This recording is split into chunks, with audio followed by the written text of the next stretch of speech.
Yes, I think the test of robust and good interreligious relations is how you manage crisis.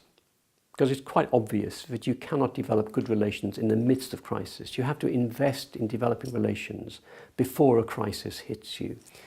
And I can think of one very interesting example. We are, of course, as Christians or as Muslims, part of transnational communities. And some years ago, a Christian village in Pakistan was attacked and parts of it were burned to the ground by a mob of Muslims, inverted commas. Now, what we did in Bradford is the Bishop of Bradford went to that village in solidarity with Christians. And that was important. But what was as important was we took a leading Muslim friend with whom we had relations of trust and developed relations of trust over the previous 10 years. And he was able to go to that village as well in solidarity with those Christians and able to ask Muslims hard questions about what was going on in a way that a bishop could never have asked the question.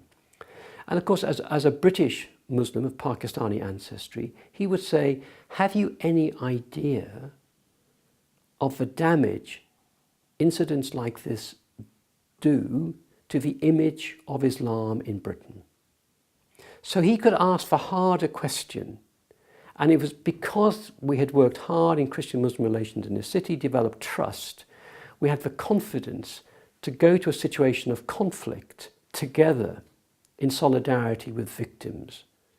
Now, the other side of that is when there was terrible floods in Pakistan, in Azad Kashmir, we had the trust to develop a joint aid project with Christian Aid, CAFOD and Islamic Relief, whereby we put out a joint poster which went into mosques and churches.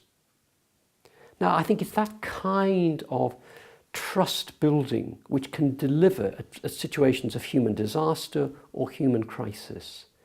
And there's no shortcuts to the work which needs to go on before the crisis to build the friendship and the trust which can then weather that particular storm. And if I may, I'll give you another example. Some years ago in India, revivalist right-wing Hindus destroyed a mosque, a historic mosque. And the following day, Hindu temples were firebombed in Bradford.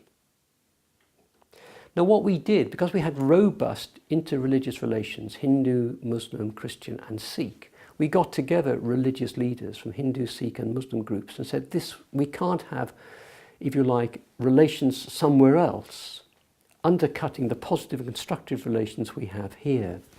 And so we very publicly said we would have an interfaith group who would be in solidarity with Hindus who were feeling vulnerable in this city, and together we would, so to speak, patrol those areas with the police. So, if you like, a crisis in Hindu-Muslim relations would not be allowed to erode good Hindu-Muslim-Christian relations in this city. But you can't get to that point without investing in those kind of relationships. And that takes time, that takes many years.